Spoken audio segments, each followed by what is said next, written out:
You already know something is wrong, not in a dramatic way, not in a way you can explain to anyone. It's quieter than that. It's the feeling you get on a Sunday night when you realize another week passed and nothing actually changed.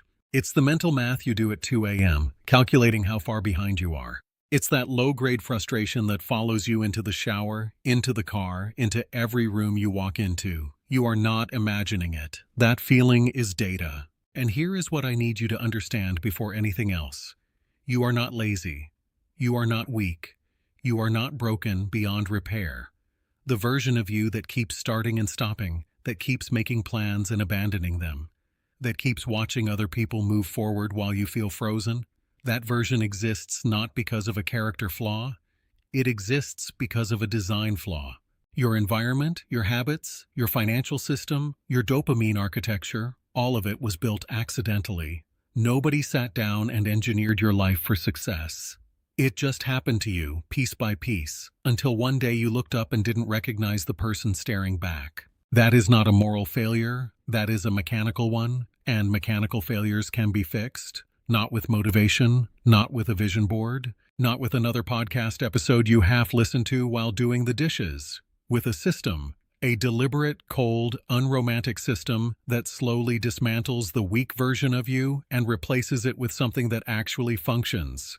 That is what this video is, not inspiration, architecture. Now let's address the lie you've been told. The productivity world, the self-help industry, every motivational speaker on your feed, they've been selling you the same broken product for a decade. The product is called Just Want It More. They tell you that the reason you're not where you want to be is because your hunger isn't sharp enough. They say hustle harder. They say wake up at 5 a.m. They say discipline is a decision. And on the surface, that sounds like truth. But it is not. It is one of the most destructive pieces of advice ever mass-produced because it takes a systemic problem and reframes it as a character deficiency. It tells you the machine is... Here is the real diagnosis. Willpower is not a personality trait. It is a biological resource, and it depletes. Every decision you make throughout the day drains it. Every notification you respond to, every scroll session that lasts 40 minutes without you noticing, every financial decision you make from anxiety instead of strategy, it all costs you. By the time you need discipline the most, you have already spent it on 100 invisible micro-decisions. The system is not broken because you are weak. The system is broken because it was never actually built. What you need is not more motivation. You need a complete architectural rebuild. 5 steps, not tips, steps, sequential, structural, load-bearing. Step 1. Perform an identity audit, not a goal list. Here is what the average person does when they decide to change. They write down a list of things they want: more money, better body, new career. They post it on the mirror or type it into a notes app they'll never open again. And within 2 weeks, the list is forgotten, and the shame of forgetting it becomes another quiet weight they carry. That is not goal setting. That is wishful thinking with formatting. The real work is different. It starts with a brutally honest inventory of who you are right now, not who you want to be. Sit down with a blank document and answer this question with clinical honesty. What behaviors define me today? Not the behaviors you want to have, the ones you actually have, the late nights, the impulsive purchases, the conversations you avoid, the opportunities you talk yourself out of. Write them down without judgment, because judgment is not the goal here. Clarity is. The reason this works is rooted in cognitive neuroscience. Your brain is a prediction machine. It is constantly scanning your environment and your behavior history to determine who you are, and then it makes decisions that are consistent with that identity. If your identity is someone who is bad with money, your brain will unconsciously make financial decisions that confirm that story. The identity comes first. The behavior follows. When you perform an identity audit, you are not criticizing yourself. You are reverse engineering the operating system. You are finding the code that is generating the wrong outputs, and once you see the code clearly, you can begin rewriting it. The immediate benefit is this. You stop feeling like a vague failure and start seeing a specific, solvable problem. Vague problems create paralyzing anxiety. Specific problems create actionable clarity. Step 2. Install one anchor habit and protect it like a contract. People trying to rebuild their lives almost always make the same catastrophic mistake. They try to change everything simultaneously.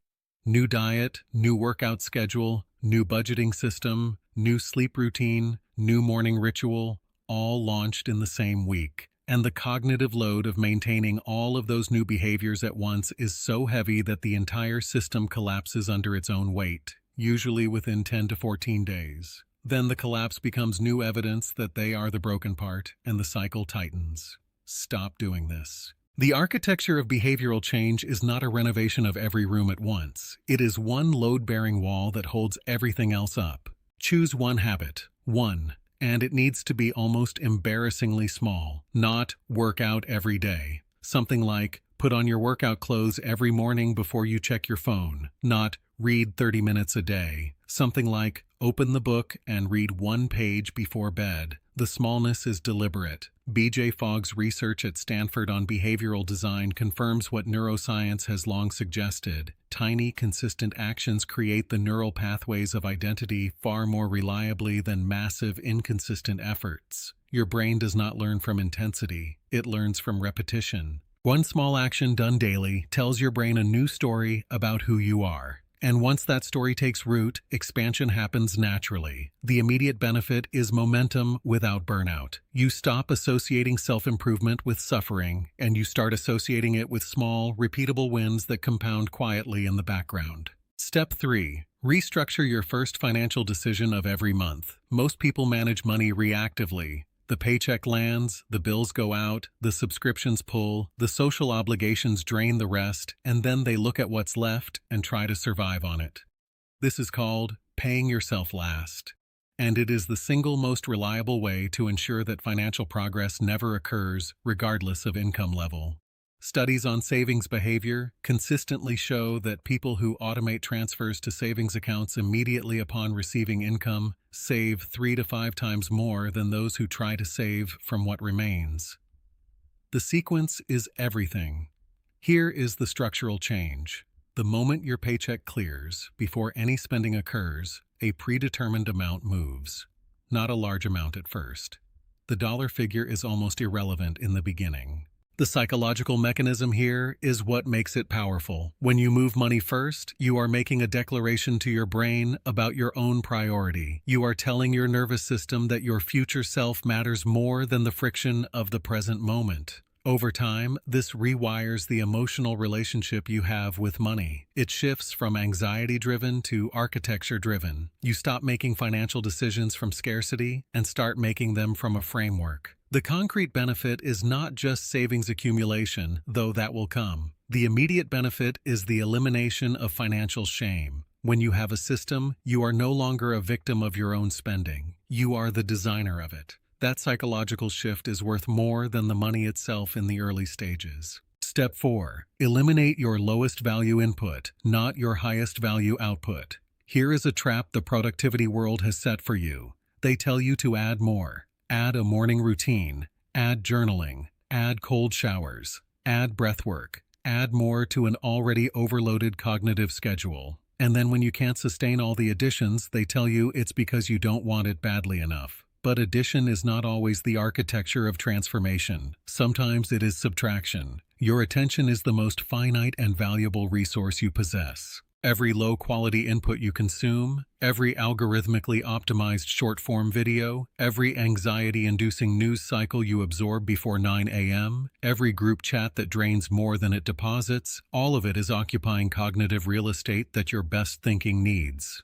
The neuroscience of this is not complicated. Your prefrontal cortex, the part of your brain responsible for executive function, long-term planning, and impulse regulation, is suppressed by chronic overstimulation. The dopamine system that was designed to reward meaningful effort has been hijacked by engineered content that delivers reward without any cost. The result is a brain that finds it genuinely difficult to tolerate the friction required for real progress. You are not unmotivated, you are overstimulated. The fix is not a digital detox retreat, it is one surgical removal. Identify the single lowest value input in your daily life and eliminate it for 30 days. Just one. The attention and cognitive bandwidth that returns to you will be disproportionate to the sacrifice. That reclaimed attention is the raw material for everything else in this system. Step 5. Build a weekly accountability architecture with asymmetric stakes.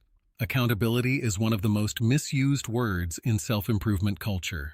People talk about it as if it is a feeling, a vague sense of responsibility you conjure by telling a friend you have a goal. That is not accountability. That is a social announcement with no structural weight. Real accountability is designed with consequences. Behavioral economics, specifically the work of researchers like Dan Ariely and the field of commitment devices, has demonstrated repeatedly that humans follow through on commitments at dramatically higher rates when there is something real at stake. Not abstract future rewards, but concrete present-tense consequences. This is why accountability partners who have skin in the game outperform accountability partners who simply check in and offer encouragement. Here is the structure. Every Sunday evening, for 5 minutes, you review 3 specific questions.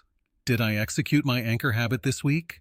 Did I make my first financial move as designed? Did I remove the low-value input I committed to removing?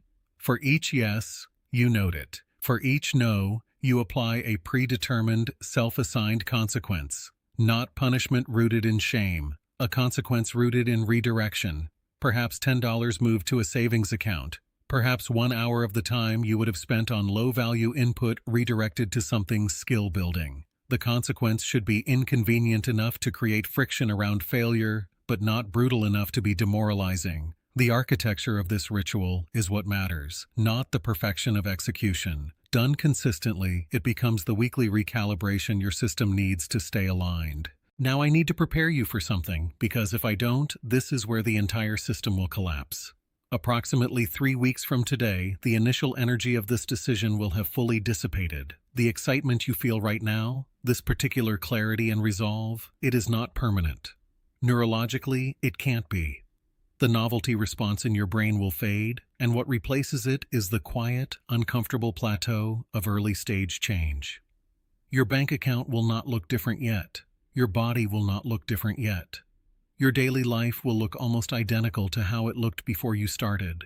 And in that plateau, which I'm going to call the Valley of Silence, your brain will present you with a very convincing argument for stopping. It will say, "This isn't working." It will say, "You were fooling yourself." It will use your own history of abandoned attempts as evidence. Expect this. Prepare for it now, while you have clarity, so that when it arrives, you recognize it as a phase, not a verdict. There is one more thing to prepare for, and it is subtler than internal resistance. It is the people around you. When you start managing money differently, when you start declining invitations to spend you cannot afford, when you start protecting your habits and your sleep and your attention with new seriousness, some of the people closest to you will not celebrate it. They will mock it gently. They will call you boring. They will accuse you of thinking you're better than them. Understand this for what it is. Your change is an implicit mirror that reflects their stagnation back at them, and not everyone can look at that mirror without deflecting.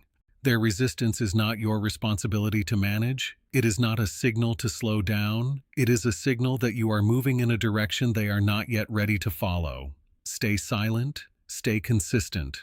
Let the results speak in a language that requires no defense. Now, I want you to do something for me. I want you to close your eyes for 30 seconds after this video ends and go somewhere very specific in your mind. It is 2 years from today. You wake up and the first feeling is not anxiety. It is a quiet, settled confidence, the kind that doesn't need to announce itself. Your phone is not the first thing you reach for. Your finances are not a source of shame. They are a system that runs in the background of your life like a well-maintained engine. The people in your life look at you differently, not because you told them you changed, but because they can see it in how you move, how you speak, what you no longer tolerate, and what you no longer need. You are not rich by every measure, but you are free by the only measure that actually matters, which is that you are no longer controlled by fear, impulse, or the version of yourself you used to be.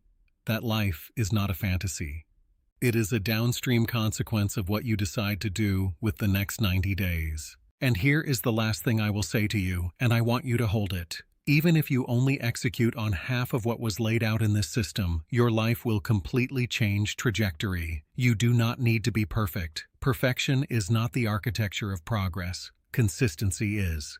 50% execution on a real system outperforms 100% intention on no system every single time. You do not have to have it all figured out. You have to start, and you have to return when you drift, and you have to keep returning without making the drift mean something about your worth. That is the entire game. Return, rebuild, repeat. If you are ready to kill the weak version of yourself before 2026 ends, comment the words "I am rebuilding" right now in the comments section below. Make it public, let it exist outside of your own head, and subscribe to the Peak Minds, because everything we build here is designed for exactly where you are standing right now. The system starts today.